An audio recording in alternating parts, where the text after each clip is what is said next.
বিসমিল্লাহির রহমানির রহিম। বৈশী যে জিনিসটা সমাধান করা যায় সেই জিনিসটা সমাধান না করি জল ঘোলা করি ফেলছে। বিএনপি বলছে ভোটের দিনে গণভোট হবে, জামাত ইসলাম চাচ্ছে পেয়ার পদ্ধতিতে ভোট আগে হোক। এই নিয়ে দেশের মধ্যে চলছে আলোচনা। এদিকে সরকার এক সপ্তাহ সময় দিয়েছিল, দুই দলই কেউই বসলো না, কথাবার্তা বলল না, মীমাংসা করলো না।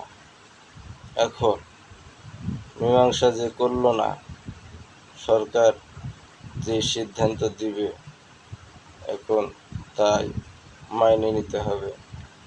এদিকে আবার সরকার ডক্টর ইউনূস স্যার বলছে ফেব্রুয়ারিতেই নির্বাচন হবে।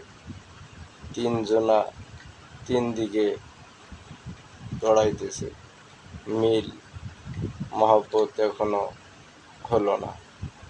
এনসিপি ধরছে বিএনপি আর জামাত ইসলামকে, যদি ভোট পিছিয়ে যায় তাহলে এর দায়ভার দুই দলকে নিতে হবে। সাধারণ মানুষের কথা, এই গ্যাঞ্জামের মধ্যে শেখ হাসিনা মাথা চাড়া দিয়ে উঠছে, প্রকাশ্যে ককটেল বিস্ফোরণ ঘটাইতেছে,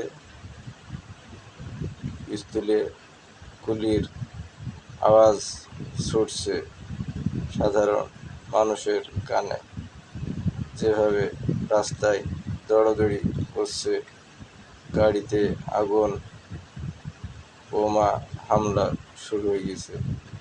নির্বাচন যত এগিয়ে আসছে, দেশ যত কোন দিকে ডুবছে উপরওয়ালাই জানে।